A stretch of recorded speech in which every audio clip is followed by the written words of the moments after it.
All right, thank you very much. It is really lovely to be here. It's such an honor to do this talk, so thank you for having me. And although I work with libraries across all sectors when I'm doing kind of marketing training, in my day job, I do work in an academic library. So it's nice to be in a room full of people who know what that's like, both physically and virtually in a room full of people. And also just any excuse to come to Dublin, especially when it's like this, because it's a beautiful place. So what we're here to talk about is the increasingly, I think, fragmented and complicated world of online library communities. And I think part of the reason that it's so complicated now is because we had a thing that worked really, really well, which was Twitter, and it stopped working. And it really pains me for the fact that I'm going to have to spend the next 5 minutes or so hauling Twitter over the coals, because it used to be brilliant. So we're going to talk about three things, and we're going to spend the most time on the last thing, which is basically reconnecting as a kind of information professional community. But we'll also talk about what next for academic libraries in terms of online communities, and also just the state of X. And as I say, it's kind of painful because X used to be so great, or when it was Twitter, it was so great. And it's been so important for me personally, met so many great people there. It's been such a supportive network, and it's really helped me see the world through other people's eyes. And that's really, really important, I think. And I'm sure I wouldn't have the job I have now if I hadn't been involved with Twitter. And it's given me some fantastic opportunities, including things like some of the most extraordinary things I've ever done, like going to actually talking about like a library marketing manifesto in New Zealand, which was like one of the biggest honors I've ever had. And it came about because the LIANZA, which is the Library Information New Zealand thing, they just tweeted about how awful the font was on my website. And I had like an ego search set up on the website, so I could, in case people were tweeting about it. And so they tweeted this, and I was like, oh, that's interesting.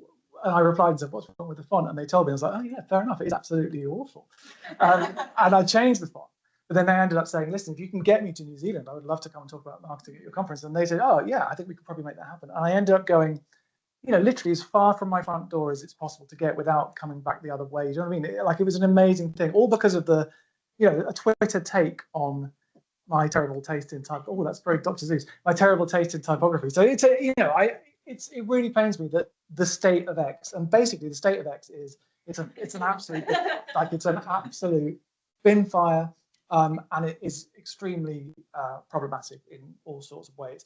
And the painful thing about it is obviously it was a really great tool for us for a long time. It was like this kind of landscape where you could grow things, you could grow connections, you could grow networks. And you could really make people feel like they were involved, both in a professional capacity as librarians, but also with our communities that we were trying to reach, because it was somewhere where there were students, there was also academics, there was also members of the public. It was great. And obviously, since Musk took over, it's really gone downhill, but it was already a problem before he took over. It was already becoming a very kind of far-right place. And there's a sense of like, why should we leave just because somebody else ruined it? Why should we have to go and find a new place to be just because some other people have come along and made it really difficult? And I've heard lots of people analogize Twitter with like, if you've got your favorite pub that you really like going to and all your friends go to, and then a bunch of neo-Nazis come along and set up in the corner. It's like, for God's sake, why do we have to go to another pub now just because these bellends are here? It's a real shame. But the problem is that it's become known as the far-right pub. And I think that the difficulty from an organizational point of view is I think the landscape's become so toxic that it's potentially reputationally damaging for us to be there. Not necessarily as individuals, but I think to be there as an organization kind of makes a bit of a statement. And I'm not sure if it's a statement that we could be completely comfortable with making at this stage. And, it's been a kind of death by 1,000 cuts. Like it just gets worse and worse and worse. And it started off with this kind of toxic mess thing, and Musk got rid of all the people who dealt with the content moderation. So all the people who could deal with something when someone was being abused or harassed were sacked. And then he dissolved the Trust and Safety Council, whose whole job was to basically look after people and ensure people were okay. And then hate speech in the first 6 months went up by 50%. And it wasn't great before. So to go up by 50% is kind of quite spectacular. And then loads of money was lost because loads of advertisers pulled out because he was doing anti-Semitic conspiracy theory stuff. And then he helped incite the race riots in the UK. And then he did the Nazi salute. I mean, it's like if anyone's ever giving you a literal sign that this is enough, it's doing the Nazi salute. And it just keeps getting worse. And not only that, but the hate speech continues to increase, but there's also more bots on the platform. So even if we're still there and we've got decent followings, those followers are not necessarily made up of actual active human beings anymore. So it's a real problem, and I think it is time. And I wrote this thing about how it's kind of time to get university departments, whether it's library or not, off X, because it's kind of a problematic place to be. Now that whole kind of moral, ethical side of thing is somewhat subjective. Like, that's my take on it. I think it's ethically like problematic to be there, but you might have a different take, and that's fine. I think the issue is it ceased to function as an effective tool, even if we put aside all of that other stuff. And that's why I'm comfortable saying I think we just need to get off. So it's shut down all the kind of free API stuff. So there was a time when there was loads of really useful bolt-on tools that you could get that would tell you, for example, like what time your followers were most online, so you could post at the most pertinent times. The Twitter Analytics was great. That was a really nice tool, Twitter Analytics. It had loads of useful information, people nodding nostalgically at Twitter Analytics. And it's become, you know, a paid-for only option, and obviously no one really wants to put money into their coffers. And then there is the fact that loads of people are leaving, and obviously the people joining are somewhat problematic. So the fact that lots of people are going is a real shame. And not only that, but in a really specific problematic way, there is also the issue with the fact that you can no longer post links there without your reach being throttled by the algorithm. And one of the big things that we did, both as information professionals, but I'm thinking more as libraries, on this platform, was we would drive people towards stuff we were doing online elsewhere, library website or the YouTube channel or whatever it might be. And we can't really do that anymore, because if you post a link, it will stop people seeing the post. So to take an example, this is an example from Library Trinity College Dublin, and I'm showing it as an example of a good tweet, right? This is no way to denigrate this tweet or their work. The problem is that being good at Twitter is no longer sufficient, because it just doesn't work as a platform. So this is a nice tweet. It's obviously about something pertinent and relevant to its audience. There's a nice picture in there, and pictures help, you know, arrest the kind of scroll when people are zooming through social media. It's got a good message, and it's been seen, and if you can see on the screen there, by 216 people, which is 2.7% of their followers. So it's a tiny, tiny amount of people. If we look at Trinity College Dublin, the actual full university rather than the library, that's reached 1,300 people with a similarly good tweet, and that's had retweets and it's had likes. And you think, oh, maybe 1,300 is not so bad. But actually, that's an even smaller percentage. That's 1.5% of their followers. If you compare that with like an Instagram post, for example, just a bang average Instagram post that doesn't go particularly well, you would easily reach 20% of your followers with it. And if it goes well, you could expect to see 50. If it's a really popular post, you would reach more than 50% of your followers and a whole bunch of other people that weren't your followers as well. It's just not comparable in terms of its ability to work as a tool. So although we loved it and it was great, the trouble is hate speech and homophobia and transphobia and racism, bots and disinformation are all way up. The number of users is way down, and it's lost a huge amount of value since it was taken over by Musk, which he's circumvented by selling it to himself for the same amount of money that he bought it for. But it's lost like 70% of its value. So there's no kind of guaranteed future for the platform. We wouldn't join a platform owned by fascists. Like there's no way that we're kind of setting up on like Truth Social or whatever as libraries. So the fact, I think if we wouldn't join a fascist platform, we probably shouldn't stay on one either. The analytics are no longer available. The tools don't work. The algorithm's broken. We can't reach people because you can't post links.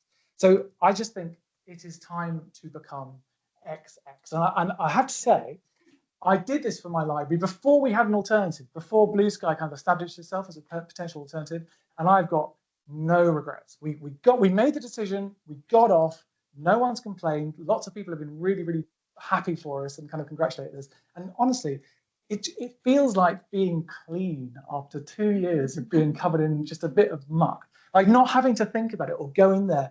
Because I don't want to be glib, but like as librarians who post to social media for our organizations, we are having to dip our toes into some kind of swampy waters. And it's quite nice just to not be exposed to it at all. And it has not been a problem for our library to get rid of it. And I'll talk about why. So where next for academic libraries, right? I think broadly speaking, and this is an oversimplification, I think what we're trying to do when we use social media to communicate is we're trying to reach two audiences, both captured in this picture, the student audience and the academic or research audience. And I know there are others as well. To some extent, we might want to talk to each other.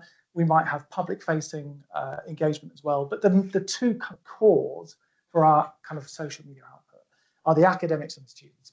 And I think this group is not really the problem, because we can basically sort that with Instagram. Instagram is fantastically good for reaching students, particularly undergraduates. It used to be that it was like postgrads aren't there, but that was a long time ago, and there's plenty of people who've become postgrads, having been undergrads before, who are still there, and they're still on the platform, and there's even more researchers using it as well. And TikTok is also great. It's not, I wouldn't say it's a as high a priority as Insta, but it's a great way to reach undergraduates if you want to. So the problem really is the academic, and it's the research community that we find it hard to reach. And when my library left Twitter, the thing I was most worried about is, where would these people find information from us? Because they're not really in huge numbers on Instagram or on TikTok. And Twitter was the #1 place for sharing scholarly output. So it's where all the researchers went, because they could talk about their work. So the great thing is, I think Blue Sky can kill 2 birds with 1 stone, 2 Twitter birds with 1 stone. I tried to do a thing where there was an actual animation where the birds fell over, but it was beyond my PowerPoint skills. So just imagine the birds, you watch them fall over. Because this is a sort of Venn diagram which is really well suited to us, where there's the academic community are moving to Blue Sky, and actually quite a lot of the librarian community moving to Blue Sky as well. So it is a nice place to kind of set up shop to reach those particular audiences. It doesn't need to do everything. We don't really need to use it to communicate with students necessarily, because there's not a lot of students there. But it is great for reaching both us and the academics as well. And in fact, the way that we use it in my institution is we don't really aim any of the content on it at students. There's nothing that's not for them or that we would be worried about them seeing or anything like that. It's just that we specifically use this channel to make researcher-friendly stuff that we are aiming at researchers. So I think Blue Sky kind of helps us here. Now, I know that some of you are on it already, so apologies for just going through the basics, but a lot of people aren't on it yet. So if you're not familiar with Blue Sky, 35 million users, around about 700,000 or 800,000 a week join the platform, so it's growing. It's very Twitter-like. It looks exactly like Twitter. So if you're familiar with Twitter, you can basically use it. It functions very similarly, but in a slightly different way that I think is potentially slightly better. So you can like and reply and repost, and it's a short number of characters, and there's text and image and video. And it used to be invite only, but now it's open to all, so anyone can join. And it is now, this has just happened, it is the platform on which the most original research is shared. It has taken over from Twitter as the place where the highest percentage of new academic research is shared by scholars. So we know that our academic community per se are going there. The question is the specific academic community of each of the institutions in this room going there? And if not, can we kind of help them get there? So there was a big poll in Nature, loads of scientists saying how much they value the use of Blue Sky. There's a big thing in the Times Higher about that it's the new kind of hub for research. And interestingly, it's not just that more stuff is being shared. I don't know how well you can see this on the screen, but there's a little graph there where someone's posted essentially the same content to Twitter and Blue Sky to see how it goes down. And the level of engagement on Blue Sky was 10 times higher than the level of engagement on Twitter. So I think there's a real sense of the community on Blue Sky being like, let's make this work, let's engage, let's be enthusiastic. And I don't know if that will last forever, but at the moment, it is possible to get a very high level of engagement in a way that it isn't possible on Twitter. And this is the research from Altmetric. You don't need to take in this whole graph. Basically, what you need to know is this is the kind of the Blue Sky side of it. This is the X side of it. So at the start, 1st of January, basically 35% of the research is being shared on Blue Sky, 65% is being shared on X. And then by the end of it, when they published the research on 17th of March, it basically swapped round and more like 65% was being posted on Blue Sky. So it is the place where people are tagging, sharing, reacting to, disseminating new academic research. So our academic community is moving, and we can follow them there, or we can actually lead them there. And this is what I think is a really worthwhile use of our energy, is to not just hope they show up, but to facilitate them showing up so that we can start communicating with them on this new platform. So everybody knows the Field of Dreams quotes of if you build it, they will come.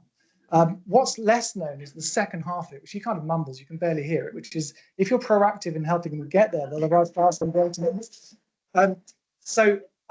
I really think it is possible to catalyze the change rather than just, as I say, sort of hoping that it's going to happen. Because it's happening anyway. Like they'll see that their peers are, more and more of them are starting to share to that community.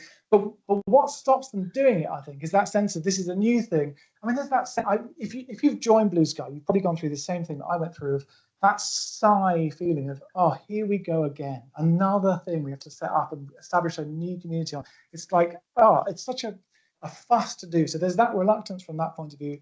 I don't think academics particularly like the feeling of not knowing what they're doing. So joining a new platform, new rules is an intimidating thing.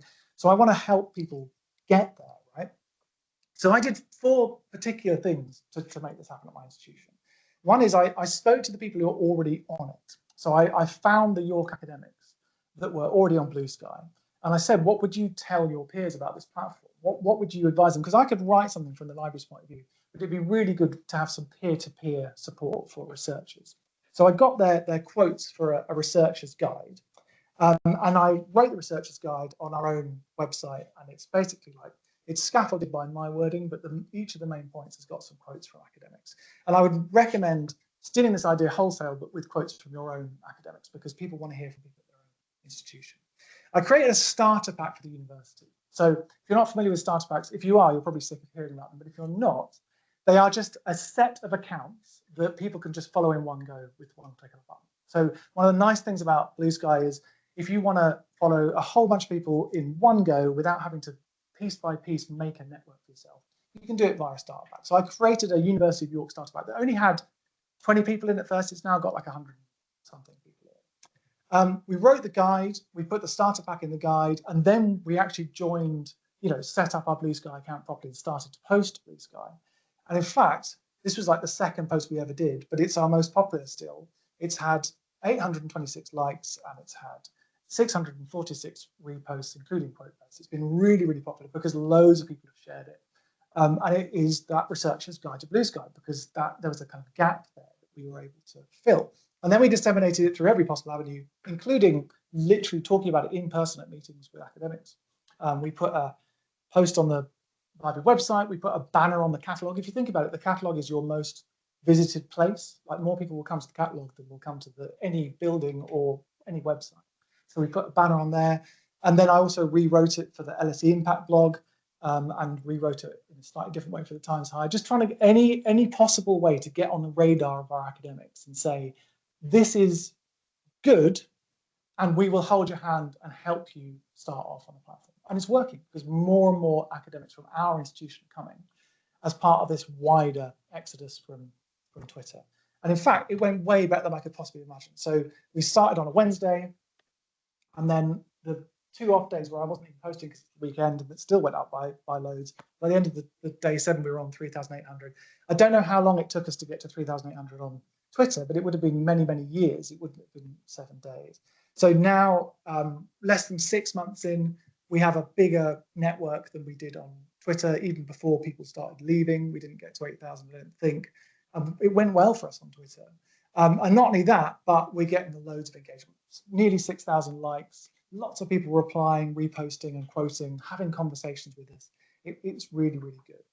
So if you want to dip your toe in the water of Blue Sky and work out whether it is for you as an institution, whether your library should potentially be there if it's not already, there's a couple of things that might make it easier. One of them is on my profile, you can go to the Starter Packs tab, and there is an academic library starter pack which looks like that.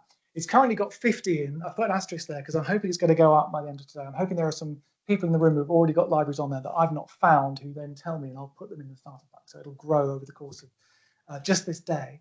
And what you can do is you can follow the libraries, obviously, in the starter pack, or you don't have to. You can just look at their output, and you can say, well, what are libraries doing? What is the University of Galway library doing on Blue Sky? What kind of stuff is going down well with their audiences? And then you can just get a feeling for it that way. That's really, really good. And you can also, if I can shout out the man, the myth, the legend, Martin O'Connor, who I know is here online, you can follow his Irish Libraries and Librarians pack. Now, this isn't academic specific, it's not limited to academic libraries, but it's still a great pack if you want to get that kind of shot in the arm head start in recreating a community elsewhere. So you can find his pack via his username as well. So in summary, on the institutional side of things, before we move on to the more individual stuff, I think, forget Facebook. It doesn't really have that much of a use for reaching students anymore. Leave X behind because it's toxic, and I personally have not found any negative consequences for getting rid of it, but I have found very positive ones. Prioritize Instagram for the student communication, and actually prioritize Blue Sky for the researcher communication, because it really does appear to be working. And it is lovely to be part of what is, for now anyway, a positive, encouraging platform, rather than this kind of place where hope goes to die, which is what Twitter feels like. So that's the kind of the professional side of things. I just want to pause briefly in case anyone wants to pick up on anything I've just said before we move on to the more individual side. Has anybody got an immediate question about that side of things? And let me just, I'll get the chat up on the screen so I can see what anyone's written question in the chat. Or not, because I can't make it. Just yeah, anyone got any questions about that? Yes. You've posted like where left your account. Yes. Are you going to leave that there? Yeah, that's a great question. So I'm told the micing's very good, but just in case on Teams, if you didn't hear that, we've left our account there. We've just made it very obvious that we're no longer active as a library. Is that the way to go? So my feeling is, in the academic sector particularly, we've got the highest chance of mischievous impersonation happening. So if I delete the account, any student can come and set up UOI library straight away and replace it with their own filth. I don't think that's that likely, but it just feels like an unnecessary risk. So my approach has been, we're literally called We're No Longer Here. There's the banner picture is of how we're not here. The pinned thing is about how we're not here. The link is how we're not here. The bio says we're not here. There's a cross through our profile picture. I've done everything to make it obvious. I've disabled direct messages, all of that stuff, but I haven't deleted the account because I plus there's 1% of me that feels like there's a potential future where eventually Twitter becomes useful again, in which case we'll still have it. So that's been my approach. Yeah, a nice archive of stuff, exactly. Yeah. So I mean, it's, as I say, why should we completely go? Because we've done great stuff on that. So yeah, that's been my approach. Okay. I'm just staring at the chat. Okay, Martin's not really embarrassed. He absolutely loves it. So yeah, Martin's posted a link to the thing in the chat. Okay, so let's talk about us as information professionals, and by that I just mean anyone who works in the library. I'm not doing that thing where I mean a professional is someone who has a degree or anything like that. I just mean if you work in a library, how do we reconnect? Because the place that most of us did it has essentially become somewhat untenable. There is a disclaimer here, which is that you don't have to be online. You don't have to be part of an online community. I personally have found it really beneficial to be part of one, but it's not universally useful for everybody. And there are drawbacks to essentially opening the sluice gate of social media into your life. And if you're someone who thinks, do you know what, as much as it might be nice to have an online community on social media, the drawbacks to it outweigh the benefits, that's absolutely fine. I would not want to try and convert you to using social media. There's great things about not being there. For those of you that do want to be part of an online community, the question that is easy to ask is basically like, where should we go then? What should we do? Where should we go? But I think a really useful question, particularly in a day like this, when we've really got permission to take a little step back and reflect on things, is what do we actually want out of an online community? Like what is in it for us that is, I mean, there's loads of things that are in it for us, but what are the things that we most value, or that we personally, each of us in this room, virtual and physical, find most beneficial? So I've put a bunch of stuff on the screen: professional networks beyond the walls of your library, CPD opportunities, finding and sharing articles, disseminating your own blog posts or whatever, keeping up with the industry, job hunting. There's probably loads of other really useful stuff that I've not put on the screen. But what I would like to do is, I would like you to turn to your neighbor or take to the chat if you're online and just talk about this with each other for the next 2 minutes. There's no right or wrong answer. I'm not hoping someone says something here of a particular nature. I just want you to think about, what do I want out of this? So I'm going to give you 2 minutes, and then I'm going to shout to tell you to stop. Have a chat with your neighbor, have a chat in the chat, and see what you come up with. Go.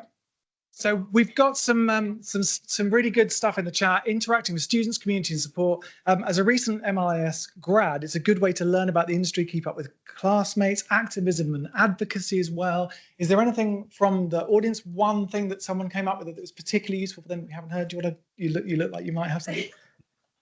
We use like a lot of the like Instagram is about my social network. I use Discord. Right.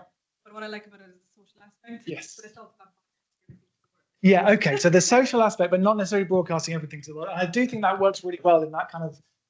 There's a horrible word. I can't even say it out loud. It's so bad. Professional. People talk about like the professional and the personal mixed. But like it is better when you do a little bit of both. There's no pressure to share stuff by yourself. But if you just do all work, then it kind of like it's harder to build networks. If you do all personal, then you don't get any professional value. So that little bit of a mixture without, as you say, sharing everything, I think works really, really well. Okay, so if we can think about what we want to do, then we can think about where we want to go. And traditionally, there's been this way of explaining social media with donuts. You might be familiar with it. So it was like, oh, I'm on Facebook. I like donuts. I'm on Instagram. I take a vintage photo of a donut. It's quite a while ago now. But the joke was used to be, I'm on Google+. I'm a Google employee, and I also like donuts because it was just a. So I've tried to update that for the modern age, right? So we've got, we took the donut challenge. YouTube is a lot about people doing challenges. It's lots of young people on YouTube. It's quite exhausting. And this donut dance is trending. It's a big thing that happened on TikTok. I tried Dublin's viral 15-euro donut. It's very much the vibe on Instagram. Lots more video content there. LinkedIn, I wake up at 4 a.m. and eat 5 donuts before work. Hashtag productivity. Now, this is deliberately mean, right? I've really gone on a journey with LinkedIn where I was properly snarky about it, and I now actually think it's really great. And the thing about all of these one-way-in cliches about the social networks is you don't have to do any of this stuff. You can make it your own. And I think LinkedIn's got a lot of really good stuff on it. If you can just ignore all these awful people who get up at 5 a.m. Donuts are a woke leftist conspiracy theory. Threads is interesting. I don't know if any of you are on Threads, but there seems to be two things that really strike me about it. One is that there's a lot of, you won't believe what happened to me anecdotes where nothing happened. I just don't understand it. And the other thing is they're all super. I don't know what's going on there. And then there's Mastodon, like the UI on this donut app is really, really bad. And then there's Blue Sky, which is, I've created a new starter pack for my fellow donut lovers. Now, you can be on any of these platforms. You can do whatever you like. But my kind of thesis I want to present to you is that, A, we don't have to do everything. Like, we don't have to be across all the different platforms. And B, I think it's totally sufficient to just have these two, really. I think like LinkedIn and Blue Sky between them have that really nice balance of a bit of personal, bit of professional, not going to say that word again, the portmanteau. And you can get a load of really good opportunities and development and perspectives from those two platforms. So if you do want to give Blue Sky a go as an information professional, as an individual, there's some really useful things to know. One is to fill in your profile and write a post before you start following people, because if you start following people before you've done that, they might mistake you for a bot, and then they won't engage or follow back, or they might even block you. So just get your stuff set up before you go on that following spree. There is no algorithm. So it takes a while to get used to that, because on every other platform, your feed will automatically fill up with more stuff, whether you're following a bunch of people or not. Whereas on Blue Sky, it by default will just show you the people that you're following and the posts from those people. So a lot of people get there and find it to be very quiet, because when you start, you're only following 15 people. And if those 15 people haven't posted today, there's nothing to see. So we have to go out there and find people to follow. There's a tool called Sky Follower Bridge that anyone with the same name on Twitter or Blue Sky will kind of bring those across. You can look at the starter packs. There's a Skybrarians custom feed of which people post to from all over the world if they're librarians. So find people to follow. And then when you do, it is a dialogue platform. So, like, reply, repost, engage, raise up other people, as well as sharing your own stuff, and consider that professional and personal mix. But the other thing is to give it time, because there's a lot of people who join Blue Sky, think nothing's happening because they're not following enough people and there's no algorithm, and then give up on it before it works for them. And then there are the people who stick it out and they find it so useful. So give it a bit of time. So I was wondering if we could essentially sort of try and keep this conversation going today. So what I've done is I've created a starter pack for this event. And I've put as many people in this as I could find, which is not that many people at the moment. And their institutions as well. So the people who are speaking or people that I know are here online or in person that I've got the kind of handle of. But if you're, so you can, follow it or whatever. And if you go to that QR code, you can actually sign up to Blue Sky via a starter pack. And what that means is, when you sign up, I get a little notification saying so-and-so signed up to Blue Sky by the starter pack, and I can automatically add you to the starter pack. So if you're kind of thinking, oh, maybe Blue Sky is for me, I'll give it a go. Use this as a way to kickstart that kind of having a community of practice almost of people to interact with. And I'm just going to put a bunch of links in the chats to the stuff that I've just said. So I think Blue Sky is great. It's a positive place to be, and I'm fairly unequivocal in recommending it for us as libraries. So just to finish off, there are other ways, longer form ways you can communicate. You can publish for free on Medium if you want to publish like longer form posts. You can create a newsletter, although it's kind of hard to do without paid for options. You can create your own website, which you would have full control over if you pay, but you can do free options.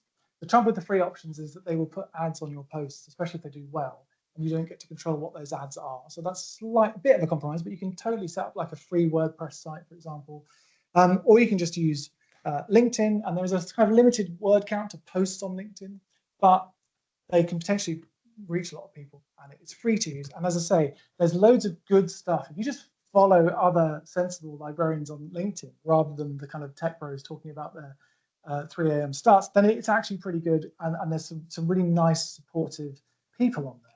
Just as a little kind of comparison, I looked at the total site views that I had from my own website over the last year up until like 2 days ago. It was 42,000. Then I looked at the total post views for my LinkedIn, and it was 58,000. So it was actually considerably more on LinkedIn than on my own website. So I could, not that I'm going to get rid of my own website because I need it for my work, but still I could just exist on LinkedIn and reach loads of people with ideas, and that doesn't include all the stuff that I've read that's influenced my own practice and so on. So I think it's a really useful platform. It doesn't really matter what you choose. The important thing is just be part of the conversation in a way that is helpful to you, and that might be via newsletters, it might be via listservs, it might be via Discord, it might be via Blue Sky, it might be via LinkedIn. But the fact is, we as librarians are an excellent bunch of people. So that thumbs up was at the 5 minutes. I wasn't going, we're an excellent bunch of people. So I think it is well worth tapping into what is generally, I find, a really giving, sharing community in some way or form. So we've got a little bit of time. Has anybody got questions or comments or suggestions, either in the chat or in the room? Anything anyone wants to ask or say on any of that? So it doesn't. Yeah, good question. So if you didn't hear that on Zoom, how does Blue Sky support itself? So there is a kind of a tier where you can pay for extra stuff, but it's things like being able to control the color scheme of the UI and stuff. So it's for people who really want to support it. It's not one of those things where if you don't pay, you can't use it properly. So at the moment, that's what they're doing. The thing about this whole business is Blue Sky is the only platform I've ever used that isn't owned by a sinister kind of Bond villain tech bro guy. Like the CEO, she seems genuinely very progressive, and her whole thing is she just wants people to be able to experience a platform on their own terms, not the platform's terms. And part of me just can't believe it. Like, I'm waiting for something to go wrong and for it to become sinister because it's just so rare. But she seems legit, and the way that they're supporting themselves so far is not through ads, and they've managed to scale up quite considerably without doing that. You never know what's going to happen in the long term, but one of the things that comes up is like, oh, what if we join Blue Sky and in 3 years' time it's rubbish? 3 years is a long time for us. Like, we could have 3 good years communicating with students, communicating with each other, with academics, and that would still be worth it. So far it seems to be okay, and whatever they're doing to support the platform's growth, it appears to be working in a non-sinister way, so I'm here for it as long as it lasts. Anything else from anybody? I'll just check the chat.